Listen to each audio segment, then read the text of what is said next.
This next video, and you can see here my picture of my background now, on my daughter's forehead is the settings, and we're going to go back in there one more time. And this time we're going to go from iTunes U. We're going to try and get down to shortcuts, and I think we can do that.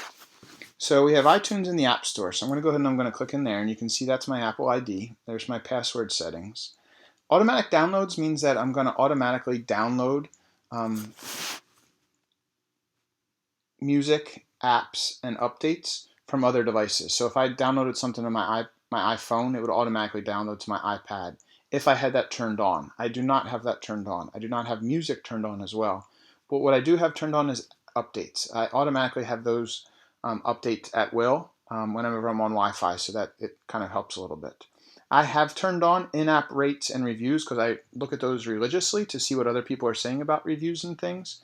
And then I can offload unused apps, and I can reinstall them if I want, but it kind of clears out some memory. As you saw I did with TouchCast, it kind of offloaded it and said, here you go, and now it's not there anymore. So that's the iTunes U and Apple Store. Underneath that is Wallet and Apple Pay. Apple Cash is something that you can use if you want to pay somebody, kind of like PayPal or Venmo, or I guess that's what it's called. So you can use Apple Cash, and you can just send that through iMessage. You can also use it for Apple Pay. I use Apple Pay all the time when I'm out and about. I have a credit card saved on my phone. I use my Touch ID, and I just touch my phone to the credit card machine instead of having to pull out my card and put the chip in and everything else. Boom, touch it, done. Subway uses it. That's the one I use it, I think, the most. But there's other stores and retailers that are using it more frequently.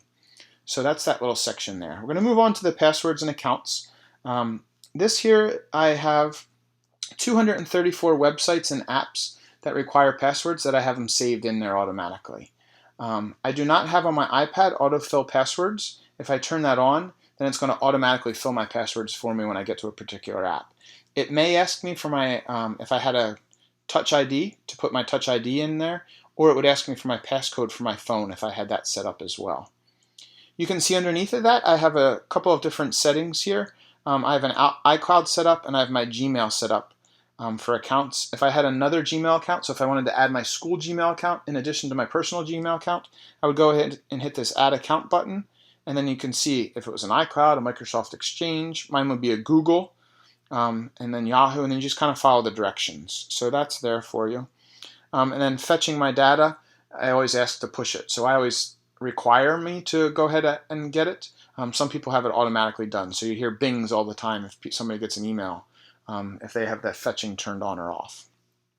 Next we have contacts, and this is just how you want to order your contacts. And then you have your information. So that's all there.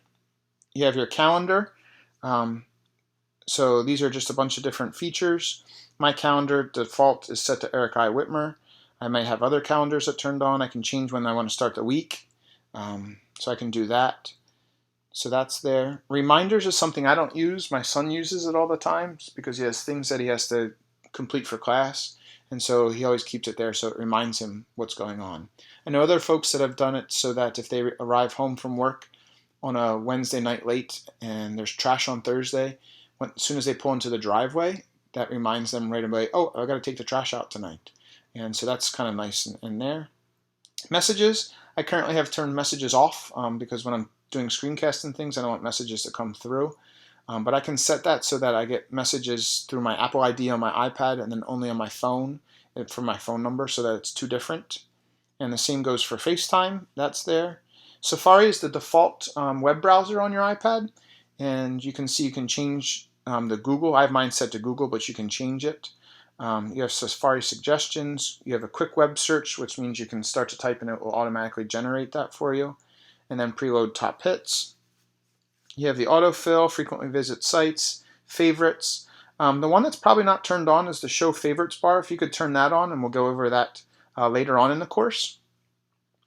You have downloads. Now go to your iPad, and that's a newer feature. You have the tabs. And then you just have a couple of other things about cookies and checking for Apple Pay and fraudulent website warning and those types of things that I suggest you turn on. Next is home, and this is a totally different. This could be a totally different course, but you have all those things that you have in your house that are smart. So you have the Nest, if you have that. If you have the ecobee, that's another one. That's a thermostat. If you have just those smart lights, you can do something with those. So that's all there for you, and you can program all that if you want. We're not going to get into that. And then Shortcuts is a new app that we'll go over on later, but we can sync that to the cloud, and we can ask for our location and whatnot. I'm going to push the limit here and go over the rest of the apps, or the rest of the settings. Next, I have this little section from Photos, the Game Center.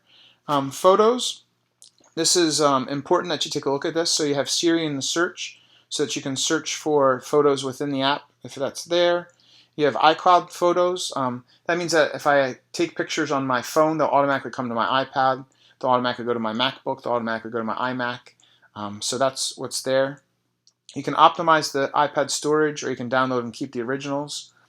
You can upload to the photo stream. You can go to shared albums. Shared albums is if you have an album that you share with others and they can add pictures to it. And that's a nice feature to have. And then you have transfer to Mac or PC automatically, or keep the originals. This is, I forget what the actual extension is, but it's not a JPEG. It takes it and puts it into another thing. So we found in one of our buildings who take pictures all year with their phones, and then they upload them to a Google shared folder, that they cannot then use those photos later because of this whole thing with transferring to Mac or PC. So that's there for you. You have your camera. You can turn your grid on or off. You can preserve the settings so that your camera mode is always going to be the same each time.